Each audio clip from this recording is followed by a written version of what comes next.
Okay. So could you introduce yourself and Sure. tell us a little bit about INTAG? My name is Carlos Zorrilla, and I moved here in 1978. I was looking for this kind of lifestyle with close-knit communities, agricultural based. I'm originally from Cuba. I was born in Cuba. I left when I was 11 years old in 62. I went to the U.S., to California, and lived there for about 10 or 12 years. Studied high school and some university, and then I traveled a lot. And I ended up here after traveling about 2.5 years. And can you tell us a little bit about here? Yeah. What the biodiversity of INTAG? Well, one of the reasons I decided to live here is because of the great beauty, the landscape, the mountains, the small community. There's a lot of small communities scattered in all these mountains and hills. And we are biologically in a very special place. This is northwest Ecuador, and it's considered to be one of the most biologically diverse and threatened places of the world because of its location off the coast of Ecuador. There's two currents, marine currents, that make for a wide variety of climate, plus the elevational range in northwest Ecuador. It's one of the places with the highest endemic richness in the world, besides islands. So we're biologically very important area. It rains a lot. It has a dry season, so there's a great diversity of plant and animals in this area. Cool.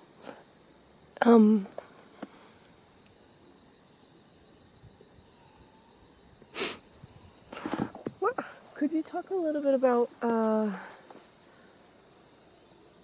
your organization? Mm-hmm. Let's see. I'm a current member of DECOIN, Defensa y Conservación Ecológica de INTA. It's a small grassroots organization founded in 1995 as a response to a mining threat that we discovered in late 1994. We discovered that there was a Japanese in the area looking for copper, apparently. So we formed DECOIN to confront this threat. But before DECOIN, I had founded a smaller group, environmental group that we founded right here at the farm to take care of another threat, which was the shooting of bears on our property to sell the gallbladder to a Korean. This is in 1992 or 1993. So as a consequence, DECOIN already had a small base to grow from. So, but DECOIN started working at the regional level, DECOIN, INTAG, which INTAG is not a political entity, but it's more an area that gets its name from the river, the INTAG River, and it comprises 6 parishes or small municipalities. But anyway, so we created DECOIN, and then we decided we had to learn about mining. Nobody knew anything about mining here. So that was the first step, to get educated. And the more we learned that the mining company, which was a Japanese Mitsubishi subsidiary called Bishi Metals at that time, was violating the law by not having an environmental impact statement. And that people in the communities had no idea really what the mining was about. They were never consulted about whether they wanted mining or not. As is true today, the Constitution is being violated even today, as it was back in 2000 and back in 1995 when we started working against the mine. So DECOIN started making allies and learning more and more about the mining. We educated the people about the real impacts of mining and not what the companies or the government want them to believe. So the people started getting organized, and they realized that was not the kind of development that fitted in with their idea of well-being and development. And once we got a whole environmental impact study that was done very briefly by the Japanese, but even so, it highlighted some really drastic impacts for communities and the wildlife, including relocation of 4 complete communities, contamination of water with heavy metals, massive deforestation, which is in the environmental impact study, and the drying up of our climate, increase in crime, and impacts to the Cotacachi-Cayapas Ecological Reserve, which is biologically more important than even the Yasuni Reserve, because you cannot replace the Cotacachi-Cayapas. Once it's gone, there's no other area you can go to encompass the same ecosystems that Cotacachi-Cayapas does. So it's an extremely biologically important area. The Japanese study also predicted at least a dozen endangered species of animals would be impacted in facing extinction, including jaguars and the critically endangered brown-faced spider monkey, mountain tapirs, spectacle bears, and so on and so forth. And that was just a preliminary study. The list is actually dozens of endangered animals and plants. In fact, I don't know of any other mining project that would threaten so many species facing extinction as this one, because of where we are, biologically, very, very unique area. So this is what we did as an organization. We got together, we learned more about mining. We made this information easily available to our friends or neighbors, because we live here. So we consider this to be part of our community. And we quickly made more allies. But the key thing was that the communities, after learning, they themselves got organized. And they rejected mining, and they kicked out Mitsubishi in 1997. And after that, DeCoin kept working. We came up with some alternatives to mining, such as ecotourism, the Junin Ecotourism Project. That was our initiative, and also the shade-grown coffee project that developed into this association, having hundreds of members. And our idea was to defend this land. I'm just going to fix this a little bit to be more at your eye level. I'm not going to repeat that. No.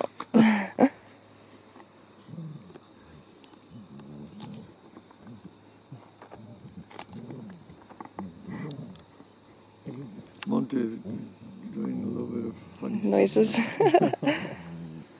He's a clown, that dog. Can you pick that up on the mic? Very faintly. Okay. Monte, go home. It shouldn't be too bad.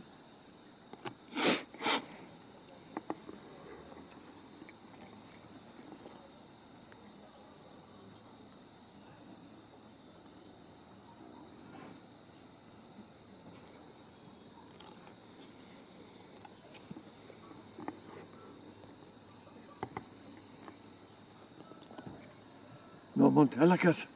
A la casa. Go lay down. Go home. That's home enough. Okay. Where you stopped with the shade-grown coffee.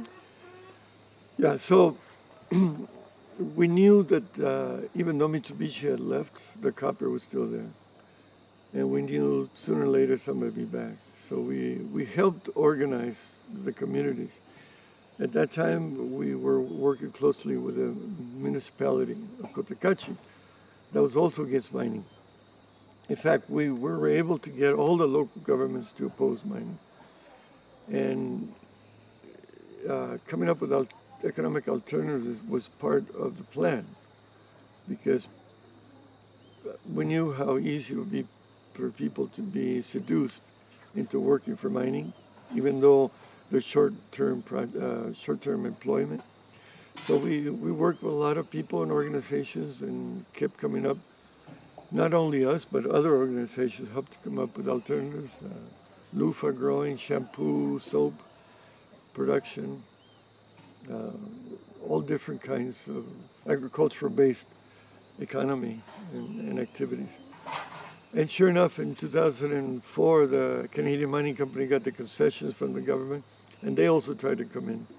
And again, DeCoin was one of the organizations, definitely the main organization leading the resistance, and we still are. That's our main focus. Many organizations are also supportive And we're not the only one, but we're the only one focused on stopping this mining development because we know what the real impacts are. In the process of fighting the mine and coming up with alternatives, we come up with a really interesting conservation initiative, which is creating community-owned and administered natural areas. So we have 41 of these community-owned and local government-owned areas that are actually producing clean water and helping to protect the health of thousands of Minteños. This is where most people get their water in Intac, these community reserves. So people are much more attuned and aware of the importance of conservation because of these projects and because of the environmental awareness that we were able to create in the populace. And then when it comes down to it, if you don't have a minimum environmental awareness, all these alternative projects will be steamrolled by extractivism, because extractivism can offer more money, but it's in the short term, and it destroys local economies in the long term. So people do have to understand why conservation is so important for their lives. And then if you have alternatives to mining, it all combines to make, to strengthen any resistance movement. So that's what we do, really, just create awareness, educate people on the real impacts of mining, and hope that it will be they're strong enough to overcome the seduction of the easy money that the extractivism provides. And this is what we're doing 24/7. Can you talk a little bit about the contamination that happens through Mining? when mining? Yeah. Yeah, mining is the most contaminating human activity, besides maybe war, but I see that as an economic activity too. In fact, just to put in perspective, mining contributes with less than 1% to the gross national product of the United States. It produces over 90% of the toxic chemicals released into the environment is mining, even though it's a tiny, tiny percentage of the economy of the U.S. And why is that? Because there's a lot of heavy metals in the subsoil, and that's what they should remain. But once you open it up, you take them out of the bowels of our earth, they mix with water and air. There's a chemical reaction. It's just a chemical reaction. It's a phenomenon that you cannot stop. You have sulfur and then heavy metals and water and air. It oxidizes these metals. The acid water produced by the sulfur in the subsoil leaches all these heavy metals. This is lead, arsenic, chromium, mercury is in some of these ore deposits, and that's leached into the environment. And it's a process called acid mine drainage that is almost impossible to stop. And it'll continue as long as there's sulfur, acid water, and it could be thousands of years. So you have mining project, for example, in Spain. A mine is Rio Tinto's contaminating the environment, even though it was open over 2,000 years ago. There's mines in California and Canada that's contaminating. It's so expensive to stop, and there's no mining company that could guarantee they'll be around 1,000 years from now saying that we will treat the water to keep it safe. It's not feasible. So it's one of these externalities that mining companies and governments refuse to take into account when they do the feasibility studies to see if mining projects are economically feasible. They're not economically feasible if you were to incorporate what it costs to remediate an abandoned mine. They stop being economically interesting. So they don't take them into account, and it becomes problems of future generations, local governments, and local communities. Meanwhile, the national government is the one that benefits a lot from these mining projects because they get the taxes, but they don't have to live with the consequences of mines in their backyards. Oh, well, then there's the social contamination, which happens way before the environmental contamination. people living in rural communities with strong ties to their land and to their communities and to their families, that's all disrupted. And the more resistance there is, the more that is disrupted. So you create a social upheaval of the area. Ties are lost between families and friends. They end up fighting because some are in favor, some are realized that being in favor means the destruction of their communities. And so you have a lot of conflicts in the communities and sometimes violence over the acceptance or not of mining, way before you feel the environmental impacts. This is really ugly social, spiritual contamination of people selling out, people losing important values of their life, like taking care of your family, of your friends and your communities, and sacrificing it all to support a mining project that they know will destroy their community, but it gives them cash quickly. Could you talk about the where we are right now and the company that's threatening the region right now? Right. So after the communities kicked out Mitsubishi in 1997, the Canadians came in 2004. They lasted about 4 or 5 years. They eventually left the area in 2010 because community resistance and local government resistance. In 2012, the Ecuadorian government, the new government in power, the Correa regime, signed a bilateral treaty with Chile to have the Chilean state-owned mining company called Codelco help the Ecuadorian state mining company called ENAMI develop the Junin mine. That was done without consulting local government or even worse, communities. It was done behind their backs. They signed an agreement. They started to work in 2012. They were rejected. They kept pumping money into this area and convincing people that Ecuador needed the money to implement what the Correa government thinks is living well or good life, which is a constitutional right. And that clashed with what a lot of people consider to be the good life, which is to have a healthy relationship with your community, your family, your friends, and your environment, and also have income. So that the clashes started, and especially around Junin area. And Codelco, by the way, is the largest copper producer in the world. They produce about 11% of the world's copper. And the government kept insisting, and the communities keep rejecting it. But finally, in May of 2014, the government invaded Junin and all of Intac, really, with hundreds of police to escort a handful of biologists, hydrologists, ecologists to take samples so they can do the environmental impact study. So that was just outright intimidation with the SWAT police from elite units, forcing their way into the mining concession, even though the people were opposed to it. And that led to Codelco beginning exploration. There's no open pit mine, there's no mine yet in Intac. 20 years later, this would have been the first open pit copper mine in all of Ecuador, had the communities not rejected it. But right now they're exploring with these drill rigs, and they're perforating the earth to over a kilometer to try and get samples. There'll be about 90 of these perforations in the next 2 to 3 years. And they're illegally occupying community land that the communities have been using for tourism for the last 20 years almost.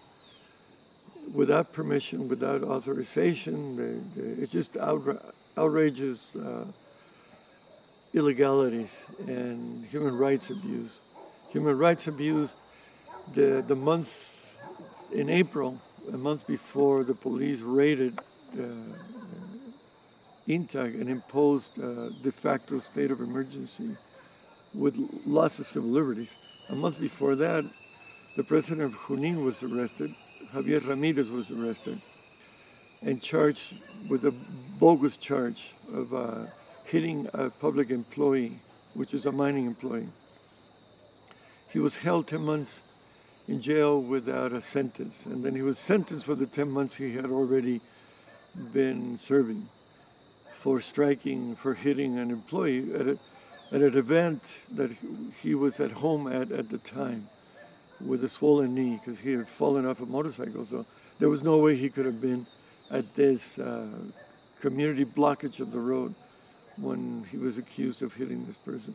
His brother was also accused of rebellion. At first it was sabotage and terrorism, but then the government wisely realized that they would never be able to uphold those charges, and that they'd be ridiculed in the world for charging someone with sabotage and terrorism for protecting their communities from known impacts that the mine would produce. So his brother's still on the run. He has an arrest warrant over him. There is a hearing coming up on Wednesday about Javier, and the court may decide to send him back to jail because the mining company appealed the decision of the court, and he may have to go and spend a few more months in jail. So we'll see. What it is the courts, the jailing and the police serve to intimidate the whole population. And so the resistance is weakened now. There's no doubt about it. However, people are realizing that they've been fooled, they've been lied to, because the government came here with all kinds of projects to support the mining project. Hardly any of those projects have been realized. So the people realize that they've been tricked, they've been lied to, and the resistance is growing again, little by little. And I'm not sure that, frankly, I don't think that the people will allow the mine to open. They realize that exploration could lead to the mine opening, but exploration is one thing, and the impacts are hardly anything compared to what an opening of the mine would be. So it's very unlikely that the people, once realizing that the mine is going to open, that they will allow it. It's very unlikely that they will happen. Could you talk about some of the ways that companies bribe communities?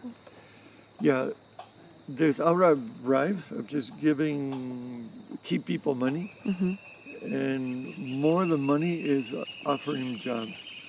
So they know which people need to be neutralized. So they offer them jobs. And that's where some of the people... Hey, Julie. Robert, ¿puedes llevar eso bien para allá? Porque se escucha aquí. O bien lejos para allá. Gracias. Unos 5 minutos.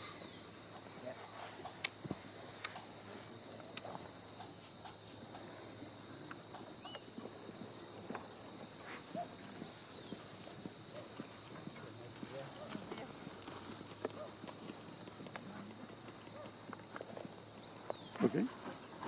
Mm-hmm.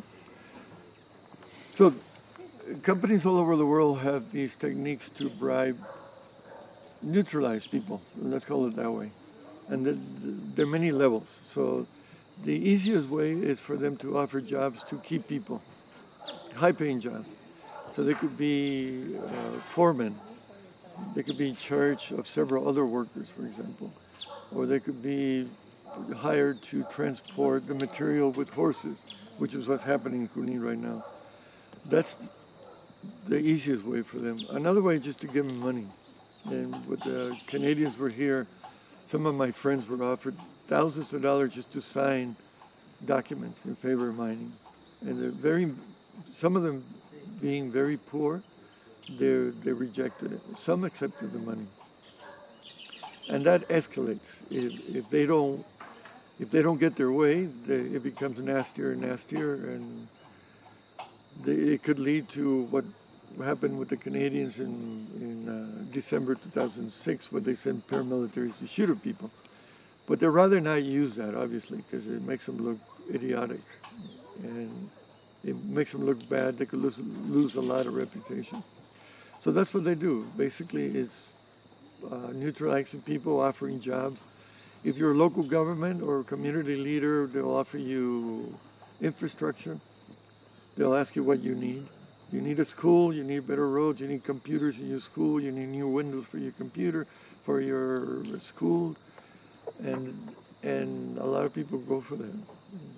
So the local governments here have been co-opted, and they were offered a new high school, for example, a very modern school.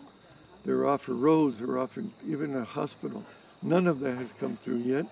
But in the meantime, the company were able to lessen the resistance because of what they're offering.